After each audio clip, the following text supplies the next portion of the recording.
What the fuck is up, you guys? It's your boy Glow. I'm coming at y'all with the UFC 318 Holloway versus Poirier fight picks and predictions. Who all I think's gonna win, how they're gonna win, and all that good shit. And now, as you boys may know, this is Dustin Poirier's last fight in the UFC. He will no longer fight. He will retire after this fight. We need to appreciate this motherfucker. Give him his fucking flowers. He's paid in full, as we all fucking know.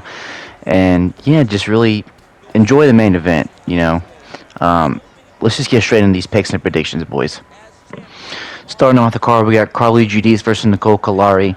I am not too confident in this pick, but I am going to go ahead and pick Judis to get this shit done by decision. She just seems more aggressive in her fights. I am kind of nervous in this fight for her because of her grappling. Kari actually has good grappling. She has a lot of submission wins. Really skilled in Brazilian Jiu-Jitsu. I am not confident in this pick, but I am going to go ahead and pick Judis to get this shit done. She also is the hometown girl. That is another thing to play a part. So yeah, I'm going to go ahead and pick Judis, get this shit done by decision. Moving on to the very next fight. Moving on to the next fight, we got Bruno Ferrara versus Jackson McVey. I am going to go ahead and pick Bruno Ferrara to get this shit done, probably by knockout in the first round. No, I know he is very undersized for middleweight, but Bruno Ferrara is a fucking dog. He's very fucking aggressive. And this Jackson McVey guy, he's supposed to fight a couple weeks back on International Fight Week. He couldn't, get the fight made. He's supposed to fight two guys, Dricus Dumas. He had to pull out because he couldn't. Some shit happened with him, and then Christopher Ewert, I think he couldn't make weight or something, so they stripped the fight altogether. And then said he would get a fight in a couple weeks. So this guy's probably been active. He's really fucking ready. However, I don't think this guy, Jackson McVey, is all that good. I went back and watched some tape. He does have, some decent jiu-jitsu, but I don't think he's all that great in the boxing. And he hasn't beat anybody good. The best guy he's beaten right now is now 4-2. I mean, he has fought a decent amount of times on the amateur scene. I just don't think he's ready for this. I think, they kind of fucked him giving him Bruno Ferrara's first fight. This guy, he's only lost to good people, or decent people, like Ruziboev and Abu Smagomedov. Those guys are decent ranked wins right now. I don't think Ruziboev is, but he's on the way there. You know what I'm saying? So, I'm going to go and pick Bruno Ferrara to get this shit done by knockout, probably in the second round. Moving on to the very next fight. Now we got Ryan Spann versus Lucas Bzinski. Now, it's kind of sad that they had to give Ryan Spann, this level of competition. Lucas Bzinski is not all that. He's 1-5 in the UFC. He did get robbed by Martin Buday, I will say that. But, I kind of do feel bad for Ryan Spann. This guy, he just needs... I can't even give him any fucking advice, I will say he was looking good in that fight against Wallo Cortez Acosta. His chin at heavyweight, though, is just one thing that has not looked good. And Lucas Bzinski, what the fuck do I have to say about this guy? If you know, you know. He's the fucking GOAT. But in all seriousness, his only win in the UFC is against Walter Walker, which is pretty crazy because, he's been on a little bit of a run since then. Not against, that great of a competition, but 3 heel hooks in a row is pretty impressive, I will say. Because, we never see heel hooks really work in MMA, especially at the highest level of competition. But, I guess it's heavyweight, so. Yeah, I'm going to go ahead and pick Ryan Spann. I feel like he does have better boxing than Lucas Bzinski, but I feel like this is going to be a little bit of a blooper fest, in my opinion. And, yeah, we're going to see Ryan Spann get this shit done by decision. I think, or no, I'm not going to say decision. He has a really good fucking guillotine. He likes to pull that out every now and again. When he's, losing some fights, he's down, a little bit, and then he just pulls that fucking guillotine out in the first round. And yeah, he just gets the fucking first round sub. So I'm going to say Ryan Spann gets the first round guillotine on this one. It's Lucas Bzinski, so he should get it. So I'm going to go ahead. I know Lucas Bzinski has never been submitted, but Ryan Spann's pretty good at that guillotine. I mean, if we can see three heel hooks in a row, we can see a Ryan heel, somebody that's never got fucking submitted at heavyweight get submitted by a fucking guillotine. So that's just the way MMA works. I'm picking Ryan Spann to get this shit done, like I said, by a guillotine in the very first round. Moving on to the very next fight. All right, now we got Martin Prachnio versus Jimmy Croo. Now I am gonna go ahead and pick Jimmy Croo to get this shit done by submission. The hard part about me picking Jimmy Croo is Jimmy Croo. He's a little bit of a blockhead, a little bit of a meathead sometimes, a little bit of a brawler, and also this guy hasn't fucking won a fight since 2020 of October, I believe, and he really desperately needs a fucking win, right? He's 4-4-2 in the UFC. How the fuck do you get 2 draws? I mean, the second one, in my opinion, was he got fucking robbed, but it is what it is. I am going to go ahead and pick Jimmy Croo to get this shit done. Also, Martin Prachnio. I'm not really... He's just a weird kickboxer.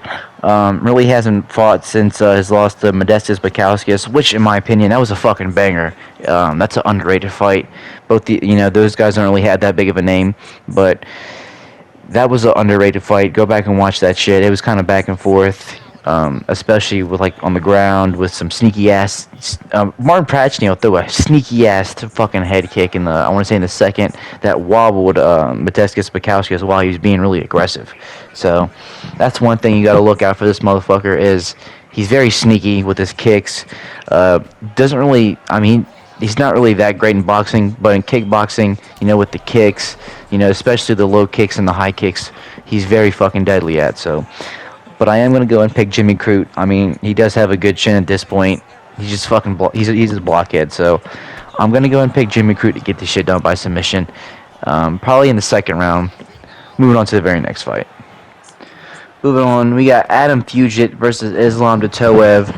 Now, this Islam Detov guy he's got a lot of hype coming up. I watched his fight on the Contender Series, and he had a nasty ass elbow fucking highlight reel knockout. That shit was disgusting.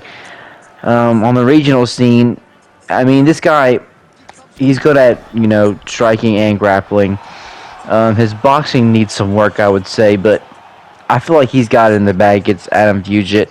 Adam Fugit has he's only beat 2 guys. I mean, everybody he's lost to has been, all right there. Like he's lost to Mike Mallet and Michael Morales, but I mean he's beat Yusuke Kinshida and I think Josh Quinlan, and both those wins aren't the fucking best. Those aren't high-ranking wins. I'm pretty sure both those guys aren't even in the UFC no more. So I'm gonna have to pick Islam Detov by sub in the very first round. I feel like he's better at grappling than striking, but he's a very deadly striker. When he strikes, he's trying to knock you the fuck out, which I respect. So I'm gonna pick Islam Detov to get this shit done by submission in the very first round. Moving on to the very next fight. All right, now we got Atimba Goldier versus Robert Valentin. Now I did want to pick Robert Valentin because I do fuck with him as a person. He's just very interesting, but honestly, I want to say he lost on tough. He got knocked out by Ryan Loder, and he got fucking wrestle fucked by Torrence Finney. Now, to give credit to Robert, he was actually trying to, go for something with elbows, anything. He landed a lot more strikes than Torrence Finney. He was actually trying to do actual fucking damage instead of, laying and praying on somebody. But this guy, Atimba Goldier, this guy knocks motherfuckers out and sends them to the fucking shadow realm. Before, me give my take on this right now, I watched a few of his fights on the regional scene. Dude, I feel bad for everybody that fucking fought him. I mean, he lost once earlier on in his career, but who gives a fuck? Atimba Goldier is gonna knock Robert Valentin out in the very first round. That is my prediction. We're gonna be moving on to the very next fight. All right, then we get Francisco Prada versus Nikolai Veritnikov. Now, in my humble opinion, both these guys aren't really that good at all. But to be fair, Nikila had a very close fight with my boy Danny Barlow, and Francisco, I mean, his only win in the UFC is against I want to say Ottoman Azaitar. That's his name. I would have to go back and check. Anyway, he's no longer in the UFC. He just got knocked out by fucking Joe Johnson last year. So, and I mean, since his win, I mean, decision loss against Daniel Zel Huber. He got another decision loss against Jake Matthews, which is pretty good for him to be going to decision against these guys. But I'm going to go ahead and pick my boy. He's not my boy. The fuck, the Nikita Veritnikov. This is honestly a hard ass matchup to pick, but I'm going to go ahead and pick the underdog. This is my first underdog pick. I haven't seen too many underdog picks on this card that I'm really too confident in. That's why I'm not picking too many of them. But I am. This is my first one. I'm picking Nikita to get this shit done by decision. Yeah, Nikita Veritnikov decision. Moving on to the very next fight. I have tried to record this fucking segment 3 times. Marvin Vtori versus Brendan Allen. Now, if you guys don't know, this is technically a fucking rematch. You know, these guys got into a little scuffle. Brendan Allen being the first person ever to drop Marvin Vtori. It got separated. This is why the UFC made the fucking matchup. By the way, if you guys remember, they tried to make this the fucking co-main event of this event. Go fuck yourself, UFC. Realize that is not enough. These guys are fucking low-ranked middleweight to this point in their career. They're not fucking elite. You know what I'm saying? Just go fuck yourself, all right? I'm pissed off because I need a new fucking mic. I need a new headset. I need to know all that shit. Videos will be better soon. Very, very soon. Anyway, I'm picking Brendan Allen to get this shit done by decision. I feel like this is going to be a very boring fight. Hopefully Brendan Allen goes into the fight with the mindset of, I already dropped this motherfucker once. I can go out there and knock him out and get paid for it. So, I mean, I want to see a beef fight. I want to see, some intensity, go fuck you, no, fuck you, you know what I'm saying? So, I want to see a beef fight. I want to see you know what I'm trying to say. I want to see an entertaining fight where these guys obviously don't like each other. Bring it out a little bit. Talk some shit. But I'm picking Brendan Allen to get this shit done by decision. I feel like he's gonna win via the grappling, and Marvin Vittori's grappling isn't that good really anymore. I mean, that was the only really part of his game that was decent. His boxing's not really all that good. He has decent power, but I feel like Brendan Allen at this point in his career is a better fighter, so I'm going to pick Brendan Allen to get this shit done by decision. Moving on to the very next fight. Alright, headlining the prelims, we got Phillips versus Vinicius Oliveira. Now, this is going to be a very good fight. Phillips looked like absolute utter dog shit in his last fight and got fucking fraud checked by Rob Font, but it's okay. This guy, Vinicius Oliveira, I fuck with Vinicius Oliveira. He's very entertaining. I mean, I kind of get him confused with fucking Michael Morales sometimes. I remember earlier on in 2024, I got these guys kind of mixed up. But Vinicius Oliveira, he's very good. He's very good at grappling. He has decent boxing. I mean, overall, he has really good kicks too. I just feel like Vinicius Oliveira is overall the better fighter, and Phillips, I mean, I feel like he's just overhyped. I mean, he looked, honestly, he's always been overhyped. I mean, I know he popped, but he didn't really look all that good in some of his fights. I mean, he looked really good against Son Yadong, but, I mean, his last fight just really changed my opinion about it, and I'm not trying to shift the gears on him. I've never really been too high on this guy. I mean, and I don't know. I'm just not really. I don't rate Phillips all that guy. I know he's really good, but at this point, I don't know if he can get any higher or really that higher up in the division. So I'm just gonna go ahead and pick Vinicius Oliveira to get this shit done by submission. Moving on to the very next fight. All right, we got the main card: Michael Johnson versus Daniel Zel Huber. Now. Man, I still haven't listen, I know Daniel Zel Huber is a very good prospect, right? In his last fight, honestly, one of the fights of the year, right? But is anybody else fucking getting that, that utter feeling in their stomach, like, why the fuck could Joe Johnson pull this shit out right now? Why the fuck does he look like? I mean, his last 2 fights have honestly really impressed me. I mean, let's be honest, they haven't really been all that against very high level competition. I mean, he got a knockout against Otterman Zaitar, and then a decision win against Darius Flowers. Before that, he got knocked out against Diego Ferrara. So we all know it's typical Joe Johnson, 50-50 fighter, and Daniel Zel Huber, like I said, he's coming off of that win against, or actually a loss against Esteban Ribovic. That fight was absolutely fucking insane. One of the fight of the, I think that did get fight of the year for 2024. Before that, he got a win against Francisco Prada, and he got a sub against, I don't even know. He's beat a couple other guys, but he lost Trey Ogden earlier in his career, and Trey Ogden, I mean, that loss is what it is. He's a crafty vet, so I feel like Daniel Zel Huber could get crafty vetted on, to be honest with you. But the problem is Joe Johnson has ran out of XP. I mean, he got a second win in a row. I mean, that already in itself is very fucking impressive. He can't win 3 in a row. If he does, I'm gonna be pissed because he's a really big fucking underdog. And I low-key want to put some money on him, but putting any money on Joe Johnson's basically fucking burning it and expecting it to come back fucking raining out of the air. So, I'm going to go and pick Daniel Huber to get this shit done by decision. Michael Johnson is very, gritty at this point in his career. I mean, he's got knocked out a lot and, subbed a few times, so at this point in his career, he's done seen it all. I feel like he can take a fucking, pitter-pat jab against Daniel Zel Huber at range.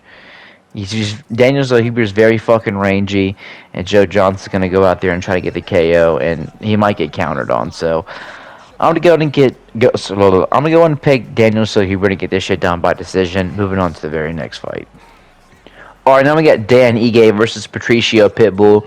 Now, I fuck with Dan Ige, and I don't even know why they gave him this matchup. Every time Dan Ige's fucking spot, or his ranking, is in contention, or he has to defend that motherfucker, he's knocking motherfuckers out for it. All right, you cannot take his ranking spot. He needs it. All right, he needs that shit, and people forget, man. Dan Ige, this guy has stone in his hands. But seriously, like, Dan Ige, like, this motherfucker, he gets a lot of fucking knockouts, too. Like, I mean, they're all against fucking unranked guys, for the most part.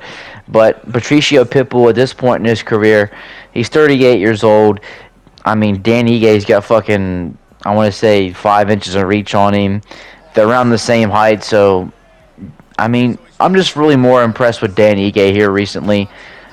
He did get a pretty good knockout win against Sean Woodson in the 3rd round, which is pretty fucking crazy because Sean Woodson's a lot taller than Dan Ige. So I'm going to go and pick Dan Ige. This is a clear mismatch for me. I'm not going to break this shit down all the way.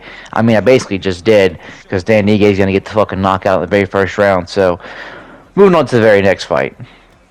All right, now we got Kevin Holland versus Daniel Rodriguez. Now, I will say as a feature fight, this isn't not very cash money, to be honest with you, but it is what it fucking is. I'm going to go and pick Kevin Holland. I feel like overall he's the better grappler. Daniel Rodriguez does not like to grapple at all. He hates when you fucking take him down. Kevin Holland, I mean, I just feel like he's overall he's a better fighter. He has better boxing. He has a better fucking the better grappling. He's got a fucking black belt. So I mean, he's got I want to say 7 inches of reach on him in terms of a reach advantage. He's an inch taller. He's got more momentum too. I mean, Daniel Rodriguez. He's coming off a knockout, which is a pretty good knockout win against Santiago Ponzinibbio. What the fuck is wrong with me? That fight was really good. I went to the 3rd round, but I still feel like, I mean, It's Ponzinibbio. I mean, we've seen that. I mean, Kevin Holland did that a few years ago. You know what I'm saying? So it's not nothing new. Kevin Holland overall is just a way better fighter. I feel like he's gonna try to just take Kevin or Daniel Rodriguez down and sub him. I feel like we could get a very first round sub. So that's my prediction. I'm gonna go ahead and pick Kevin Holland first round sub. Moving on to the very next fight. All right, now we got Paulo Costa versus Roman Kopilov. Now, oh man, this is honestly an even-ass matchup. Paulo Costa has not looked good in very few last fights. I mean, lost to Sean Strickland, lost to Robert Whittaker, and in all of 2023, he had 3 canceled matchups. So, and his last fight was his last win was against Luke Rockhold in 2022. And if you guys don't remember that fight, go back and rewatch that shit. It was a wart, but Paulo Costa shouldn't have made it a fucking wart because Luke Rockhold he had not looked the same in so many years, and I want to say he hadn't fought in a very long time before that. So, I mean, like I said, this guy's last few fucking wins since 2022, and a guy, to be fair, a legend, but he doesn't fucking fight in the UFC anymore. He's been retired. Well, not retired, but he hasn't been fighting in the UFC in a very long time, about 3 years now. And Roman Kopilov, Roman Kopilov just has more momentum. And it's kind of crazy that they're the same fucking age because Roman Kopilov looks like he's fucking, like 24, 25. But Roman's got the 3-inch reach advantage. And like I said, he has more of a momentum. He's got a win over fucking Cesar Almeida. He, got that quote-unquote knockout win against Chris Curtis earlier this year. And, I mean, he's been in the UFC a lot longer than I honestly remember, since 2020. But, I mean, he does he does have problems with the grappling, I will say that. But, Paulo Costa, man, I mean, he's just getting old. He don't really seem like he's in it all the way anymore. I mean, I'm sure he still loves the fight, but he doesn't really seem as motivated like he once did. And Roman Kopilov looks like he actually going some places. So I'm going to go and pick Roman Kopilov to get this shit done by decision. Moving on to the very next fight. All right, main event. We got Max Holloway versus Dustin Poirier. Now,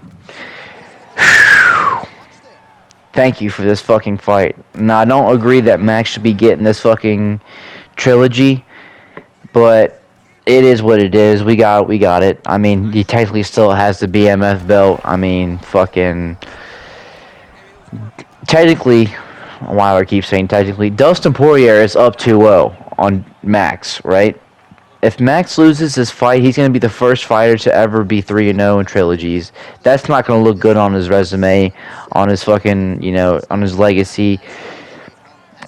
I just think Dustin Poirier is going to win this fight.